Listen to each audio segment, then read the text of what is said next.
Jeshi la Polisi mkoa wa Njombe limeendelea kufanya operesheni maalum kwa lengo la kuzuia, kubaini na kutanzua uhalifu ambao umetokea katika kipindi cha mwezi Juni 2026.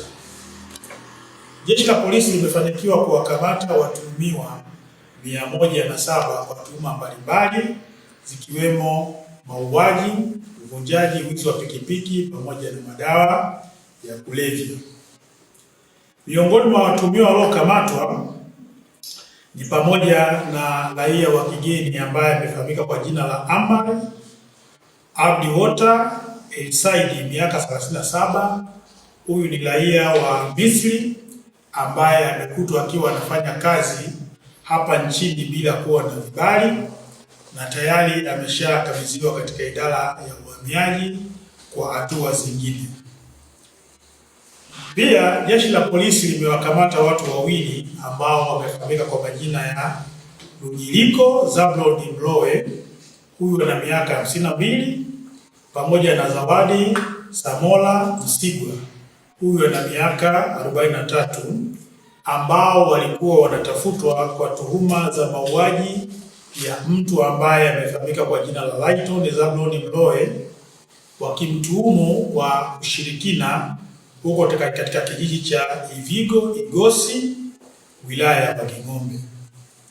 Watuhumiwa hawa walitekeleza mauaji hayo siku ya tarehe 10 mwezi wa 6 2026, na baada ya kuwa wamekamatwa wamehojiwa na wamekiri kutekeleza mauaji hayo na hatua za kuwafikisha katika mahakama zinaendelea. Aidha, jeshi la polisi mkoa wa Njombe limemkamata mtu ambaye amefahamika kwa jina la Zeng Zemin, miaka 33. Huyu ni raia wa China wa kampuni ambayo imetambulika kwa jina la JX Betting Company ya Dar es Salaam, na wenzake wawili ambaye mmoja anafahamika kwa jina la Frenki Evaristo Mlula, miaka 32, na Yok Salum Lengipa, miaka 27, ambao walikuwa na mashine 6 za kampuni nyingine ambayo inafahamika kwa jina la Agamaroto, zikizaniwa kwamba ni za uwizi. Kwa watuhumiwa hawa watafikishwa mahakamani mara baada ya upelelezi kuwa umekamilika. Mtuhumiwa mwingine aliyekamatwa ni mtu ambaye amefahamika kwa jina la Juhudi Ernesto Mkosa, miaka 30, aliyekuwa anatafutwa kwa kosa la kutenda tukio la mauaji lililotokea tarehe 29 mwezi wa 11 2025 huko katika kijiji cha Kijombe, ambapo alimuua mtu ambaye amefahamika kwa jina la Ernesto Lutengamaso Mkosa ambaye ni baba yake mzazi.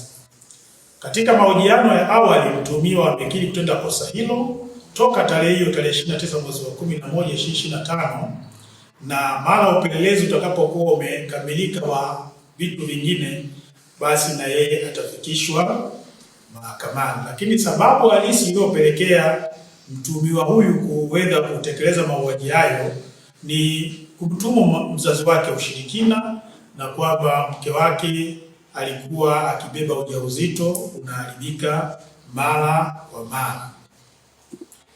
Vilevile jeshi la polisi mkoa wa Njombe kwa kushirikiana na polisi wilaya ya Mbalali mkoa wa Mbeya imefanikiwa kumkamata mtu ambaye amefahamika kwa jina la Joseph Mapinduzi Kalinga, miaka 21, mkazi wa Kinyanambo Mafinga, akiwa na pikipiki MC 803 EUN aina ya King Lion aliyokuwa anatafutwa kwa kosa la wizi wa pikipiki uliotokea hapa mkoani Njombe. Kwa watuhumiwa wote hawa, mara baada ya upelelezi kuwa umekamilika, watafikishwa katika mahakama kwa ajili ya hatua zingine.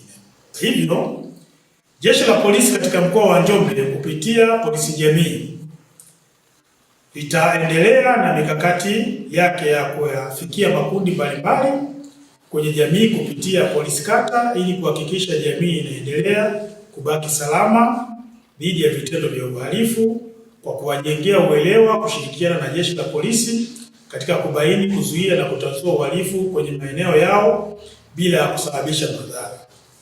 Jeshi la Polisi mkoa wa Njombe linatoa wito kwa wananchi wa mkoa wa Njombe kuendelea na shughuli zao za uzalishaji mali bila wasiwasi na kutoa taarifa za uhalifu na wahalifu mapema mara tu wanapoona viashiria hivyo, ili hatua ziweze kuchukuliwa kwa mujibu wa sheria. Mtaa mzima unajua maisha ni mwendo wa chapchap.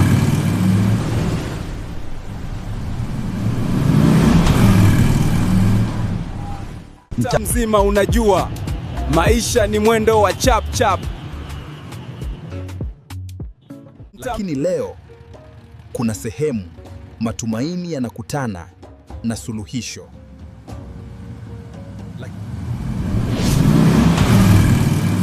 Kwa nini unahangaika?